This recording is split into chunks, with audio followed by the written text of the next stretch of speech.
Yes, I'll be sick at times. Like since I've been to uni, I think I've been in hospital a good 5-6 times. It's okay because like I'll get through it at the end of the day. Like I'm not gonna die. I'm just gonna fight it, and then probably in a week I'll be out. I'm gonna say it straight to the camera. Do not come to uni. It's a scam unless you would do medicine. But if you could do a degree apprenticeship, do that. At least you're getting paid to learn.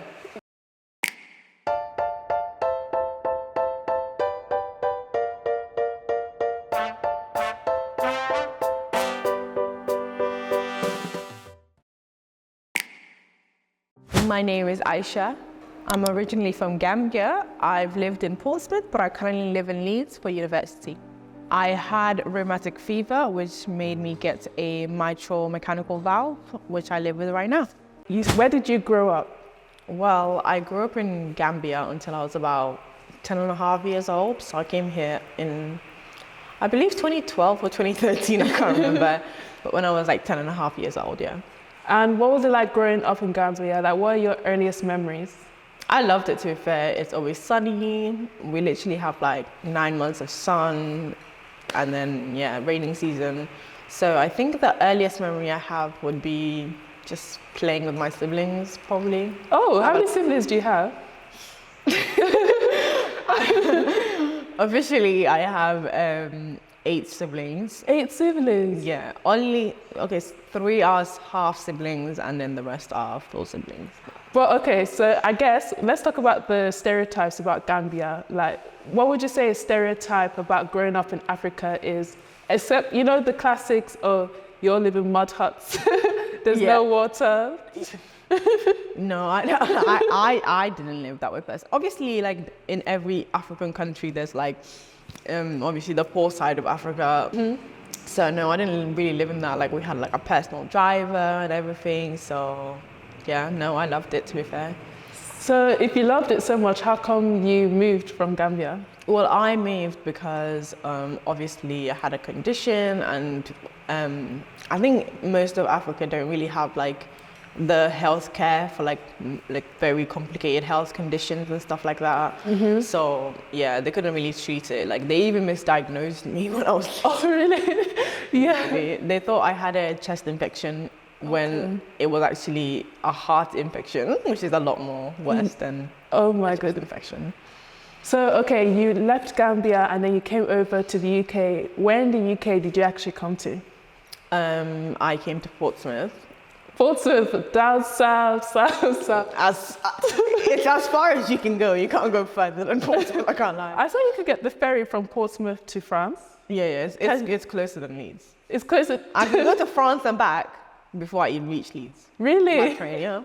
And what was it like growing up in Portsmouth then? Like, Gambia, I can imagine heat, sun, vibes.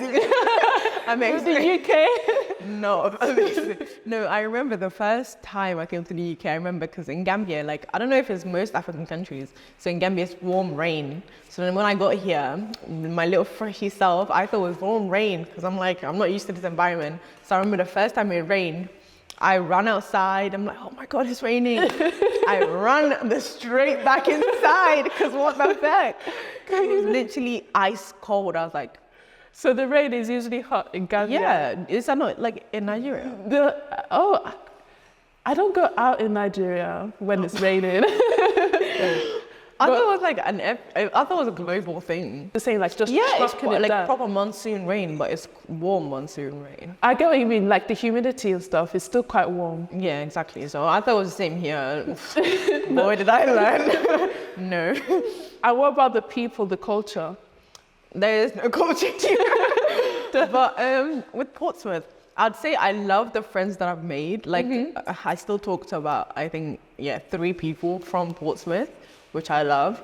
But apart from that, couldn't wait to get the hell out of there. I'm not gonna lie. It's very boring, and it's just like, even though I've always had a diverse friend group, it's not very diverse. Like in my school, I would say probably about, if I'm not wrong, like a good 50 to 80, maybe that was 50 to 80 people that were black.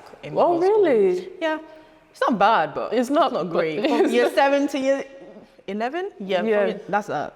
not a good ratio. Yeah, it's not a good ratio. Did you know, this is so random, but the other day I looked, and you know only 4% of the UK is black.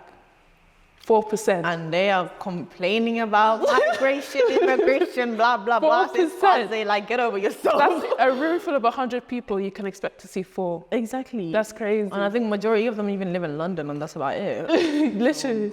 And that's I think that's the problem with representation as well, because I don't know if you've seen the whole Nella Rose thing. Oh, people need to get over that. I'm not going to lie, like, get over it. Obviously, I think she overreacted with the Fred stuff, but yeah, like, the racism she received was not. It was very unprovoked. It was very unprovoked. I was in class and somebody called her a UK beast.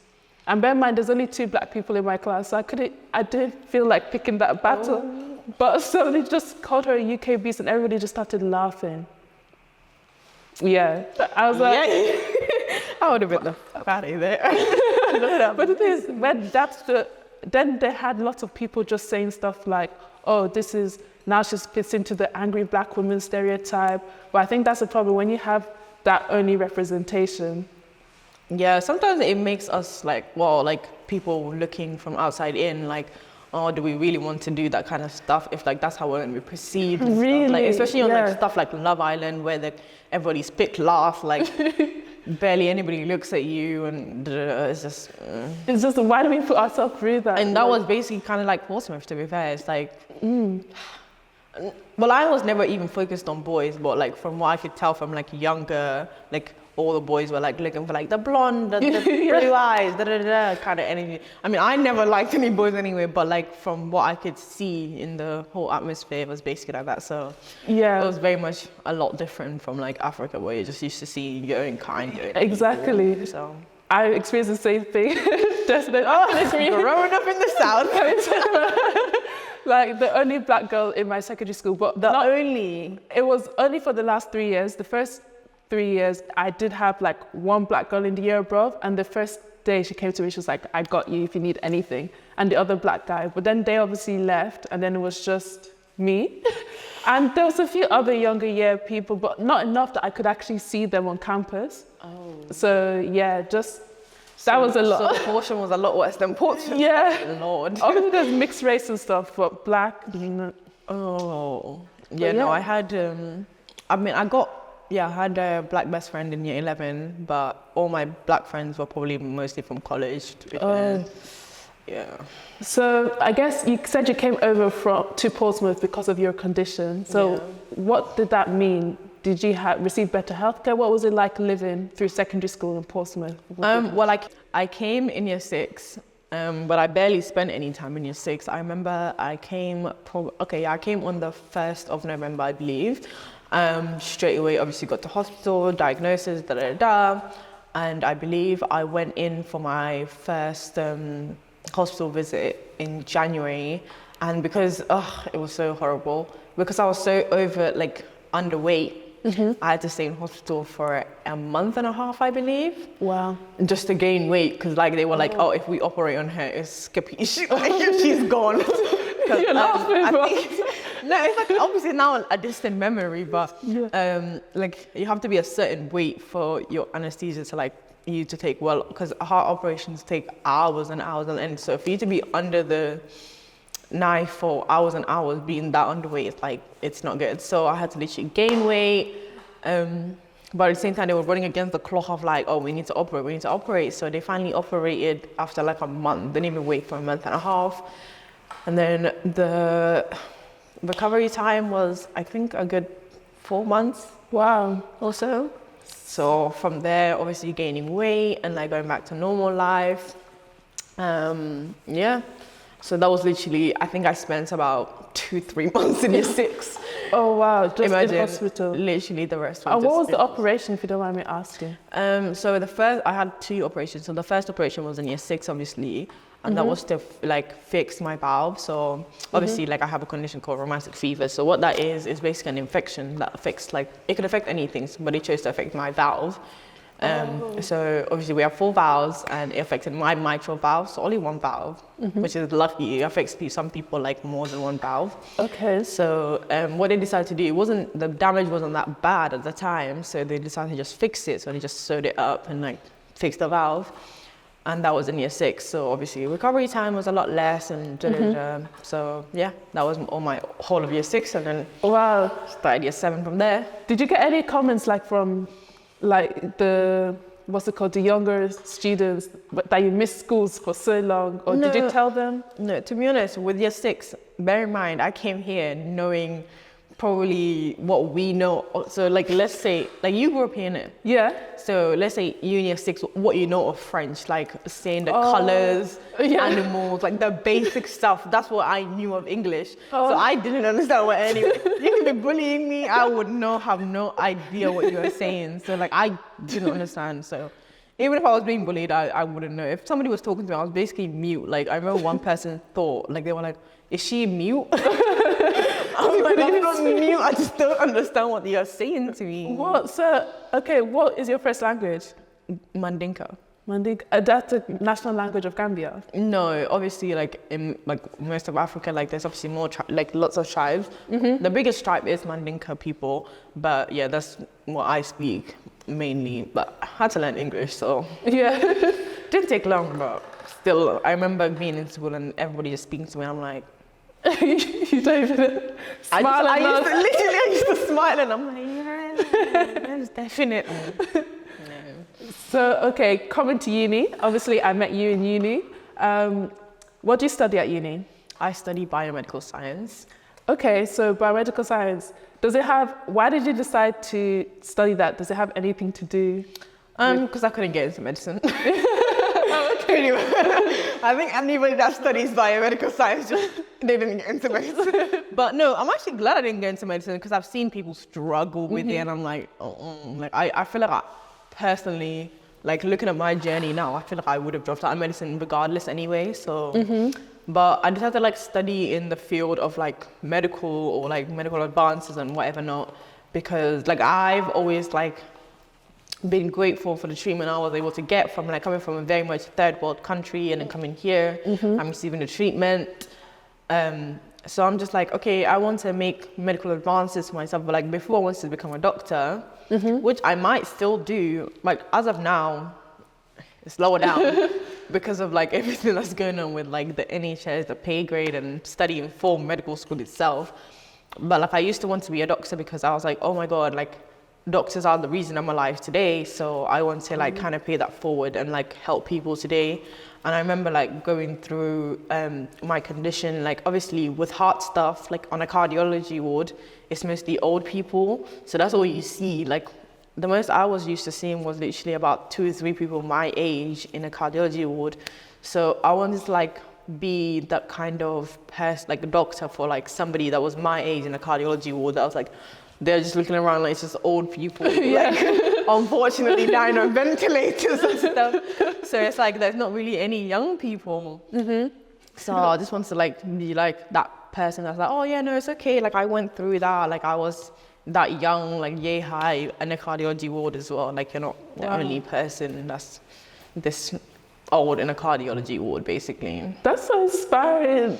Like what? I mean, let's hope I can get through medical school. Even if I can't, I can still obviously pursue the biomedical side, which is like trying to either like make new medicines, research, or like just stuff like that, testings and vaccinations. So I can still get into all of that if I wanted to, but we shall see. I didn't even know that about you, and I feel like I've known you for quite a while now. It's a completely different side because obviously I've met you, we go out together, we've hosted parties together, and you're always such like a good vibe. Aisha's the one that's always smiling, always dancing, always making sure everybody's happy, hyping everybody up. And I would not have known like your story. I think you don't even tell anyone. I remember just seeing some snap stories of, in the hospital again. And I'm like, what? It's kind of just become like a social thing for me. Like, I remember like back in like secondary school, probably like year 8 or 9. I remember like I hated my scar. Like I used to wear turtlenecks, thinking I want Steve Jobs. Thinking I want Steve Jobs every single day. Like, and I was so glad like our school had a shirt And I used to literally button it up all the way to the top just so nobody could see my scar. And then I think I got to about year 11 or college, and I was like, why do I care? Like, it's a part of me. Like, I don't care. Like, this is the reason why I'm alive today. So, and coming to uni, I remember people would ask me about it, and I'm just like, oh, I just got a car condition and just move. Yeah, just but like, I don't make it about me. Like, I'm just trying to live my life because I've like spent so much of my life in hospital, so much of my life being bed bound, blah, blah, blah. So like, I'm just like at uni, I'm like, yes, I need to live my life. Like, you don't know, you could die tomorrow. Like, why the hell are you there just resting? You rest when you die. So live while you're still alive, please. I guess, coming to uni from Portsmouth, I guess it was way more diverse. Yeah. So how did you find that? Okay, I loved it at first, but with all the COVID stuff and blase squaze, we were all obviously inside. So I barely I saw people, I think the first night I was here, and then after that, it was like lockdown, everybody out. So obviously, to be honest, all of our uni journeys began in year 2, where we obviously saw more people. And I would say I liked it, but being from down south, obviously we have an accent that's more Queen's English, as people would like to say. So everyone's looking at me like, oh, you sound so posh, you sound so whitewashed. And I'm like, okay, thank you. But they're like, oh, you sound so... And I'm like, oh my God. So I loved it because I'm like, oh, I'm around my own people. And I got to proper discover Afrobeats, I'm a piano, bashment, all that music genres. When before I was basically a very pop girly, because that's who we're around. That's the environment we're used to. Exactly. So after I got over the fact that everyone says I'm whitewashed, I used to be so offended by it. But I'm like, at this point, I'm like, I don't care. It just means I'm well spoken. If being white means well spoken, I'll take it. I'll take it. It doesn't even matter at this point. That was me. My first uni party, somebody asked me, oh, do you call it dance hall or do you call it bashment? I was like, dance hall. And they're like, who calls it dance hall? I had no idea what they were talking about. No? I don't know. I had Dancehall is a genre. Bashment is also I think bashment is dagger, dagger, dagger. Oh, okay. And then dancehall is the the calm version of Jamaican music. Do you know what I mean? I didn't know, but people were making fun of me, and I just did not know what they were talking about. I remember coming to uni, I didn't see a single white person until my second week.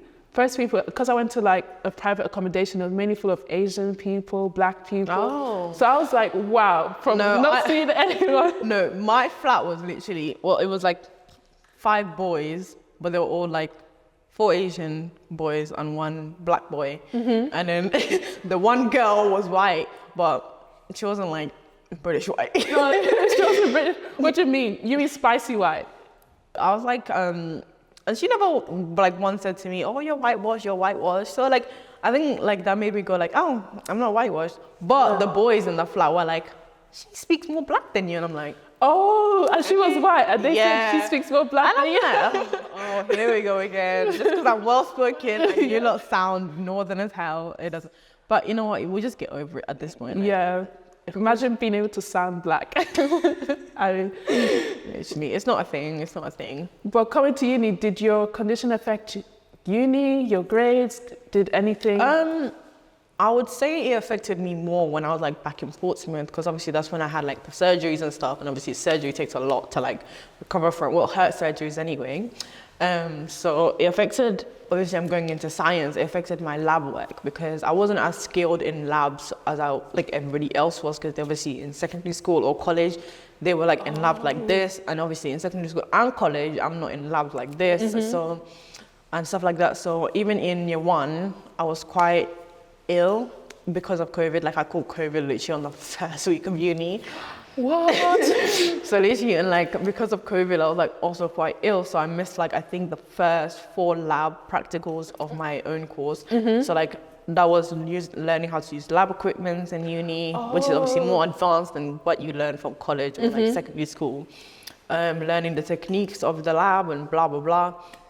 So yeah, I think that affected me. And then even to now, I'm not as confident in lab as I am. If it comes to theory, theory is literally research and knowledge. I'm on with that. But when it comes to lab, I struggle. I remember one time going in for my lab exam with my friend, and we were looking at each other ooh, this is a tough one. Wow. But no, we did well. Both me and her, we did literally really well. Oh wow. So I guess I just have to stop doubting myself. Yeah, you got this. How do you stay so positive, so laid back amongst it all? How did you reach that state of acceptance? I think I accepted it from like year 11, like I said, when I like started wearing my turtlenecks and stuff, like covering up my scar. Like I don't know. I kind of just realized like it is who I am. It's the reason why I'm alive. It's the reason where I am today. It's the reason why I'm able to help others. Why I'm so like determined. Like I'm a very determined person.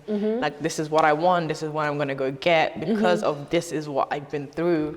Like the reason why I'm alive today is because of good healthcare. Even though the NHS is crumbling right now. Yeah, the NHS is crumbling, but still. It's just like before, like it's the reason why I'm alive. It's the reason why I'm able to be here and just like. So I want to pay that forward, and I've just accepted that. Like, yes, I'll be sick at times.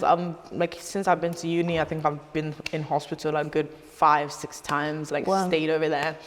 So it's it's as bad as it is to say. It's kind of like routine for me. Like, oh I'm back, but like it's okay because like I'll get through it at the end of the day. And like I'm not gonna die. I'm just gonna fight it, and then probably in a week I'll be out. Living my regular life, but it's kind of a bum like when you're there like being in hospital as anybody would be like but after that I'm just like, and the hospital like obviously being in a cardiology ward, like everything is everybody's hooked up to heart monitors and obviously you can hear the heart just beat, beat, beat. And then with old people like their heart is just, it's obviously slower. Like the older you are, your heart rate decreases. So I'm just like next to one woman, and I think she stopped breathing for a second, and she's there like, beep. I said, whoa, praise God, like get me the hell out of here. And I would say, like, I don't like the northern like hospitals anyway. Like back in like South, like I was at Southampton General. Like I love the way they did it. Like they had 4 wards, and like one was like pediatrics. So like E1 was like pediatrics, and then they had like young adults, normal adults, and then like elderly people in Leeds. Everyone together. It's literally busting one, and I'm like, this is not fun. Like, I'm literally next to somebody that birthday was 1920s. I'm like, slavery was still alive back then. What the hell? The young adults ward had like Xbox, PS4s, like movies, TVs, and stuff like that. Whereas here, it's quite very much like everybody's bashing into one because it's mostly old people. So, I mean, they don't need to play on a PlayStation. So, I don't know. I guess, do you have any advice for anyone similar position to you, or like suffering with a health condition? Yeah, suffering from a health condition, trying to do uni, trying to do life. I'll just say like, just first of all, accept it. Like it is who you are. Like it's not gonna change unless it can be cured. Like it is who you are. You're gonna live with it for the rest of your life. So you might as well live with it every day with a smile on your face. But I'll definitely say just remember who you're doing it for and do it for you. Like don't do it for anyone else. Like you're the most important person, and it's your condition, and nobody else has it. It makes you you. Like I'm a big believer in God, so God doesn't give you something that you can't fight. God doesn't give you something that you can't deal with. So if God gave it to you, unfortunately, it is what it is. You're a tough soldier. Exactly. Like, you know, I didn't want to be, but I am. So it is what it is. So you just got to put a smile on your face and get on with life. Yeah. Apart from your health condition, do you think there's anything else about you that would surprise other people? I don't know. I think if you know me in like personal life, you know I'm very much like outgoing, out there, travel everywhere. Like, I think 'cause I've been so stationed in my life because of my health condition. Like, any opportunity I get, like I'm on the run, like I'm on the go. I think that's what people like don't ever understand about me. They're like, oh my God, Aisha, why are you always in Spain? Why are you always here? Why are you always there? Yeah. And I'm like, they don't understand I've been stationed my whole entire life. Like everybody was able to go do this, that, and the third when they were like 13, 14, 15. I'm there in bed rest or in hospital. So like if I get the chance, I'm out, I'm in Spain, I'm in Greece, I'm in fucking Turkey, like blah, blah, blah. But like, I mean, obviously now I've calmed down with all of that due to like other personal stuff, but yes, I'm always on the go. Yeah, always on the go. So I guess where do you see your future? Me, I don't know what I want to do yet. I'm thinking I would want to go into like blood works or like disease works because I don't know, I've recently been seeing a lot on TikTok about like sickle cell anemia. So I don't know, I want to research more about that because obviously that's like something to do with your blood and stuff. Yeah. So I think I want to probably like do something to that with that area of like blood diseases or like blood conditions and stuff like that. Like that's quite interesting because obviously sickle cell affects like mostly black people, I believe. Yeah. So And I feel like they don't really know why. I think it's just genetic, isn't it? if I'm not wrong, I think it's like about your red blood cells and stuff like that. Like not producing well and stuff like that. So I remember my mom said she was a carrier. So she had to break up with her boyfriend when she found out that he was also a carrier. Like I think like the advice I would definitely give to a lot of people is like if you're black, get tested. Like I got tested and praise God I'm not a carrier. But like let's say I was with somebody that was a carrier, like our child 25%. Yeah. So it's like, and if you're with somebody that has it and you have it, that's like not detrimental. It is detrimental, but it's not the end of the world. But I wouldn't suggest it. Like from looking at people's perspectives and like suffering with the disease, like I literally know my little nephew has it, and like he's always in pain, screaming, and like he doesn't understand. He's literally a little toddler. So like I feel like if you look at stuff like that, you don't want to put your child through that. So like if anybody like that's black out there, whether you're a girl or a boy, so if you get with somebody, get tested. You're trying for a baby and they give it to you for free. Okay. So they'll tell you if you're a carrier or not. So if you're a carrier, it is only 25% that you will get it. But still, 25%. It could happen. Yeah. It could happen. So always get tested. And is there anything else you want to add, talk about? Let me think. If you could do a degree apprenticeship, do it. Do not come to uni. Do not come to uni and be in a 60K debt. It's not worth it. If you can do a degree apprenticeship, everybody do That's it. so random. I'm going to say it straight to the camera. Do not come to uni. It's a scam. Unless you would do medicine. But if you could do a degree apprenticeship, do that. At least you're getting paid to learn. I have to agree, I can't lie. I'll come in and say I do a degree apprenticeship in computer science and I work with PwC. So ever since first year, I've been paid to go to uni. Exactly. So I've been balling. Like people will be like, Salome, how can you afford to go travel here? How have you been to a new country every month? I'm like, because I'm getting paid to be here right now. So, exactly. You don't want to. And there's all different types. I can research it because, for example, in mine, I only work during summer.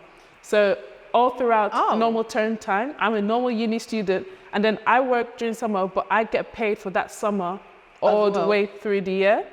So it's so 360 salary. They say. Yeah. So I know some of them you have to work and then do uni in the same week, but just to let you know there's different options because that's what I do. Exactly. Research it, guys. Unless you're doing medicine, then you gotta get to medical school. Thank you. Thank you so much. Wait, no way you're that short. Were you needed that? No, I am. What? Since when? I'm 5'3". Oh.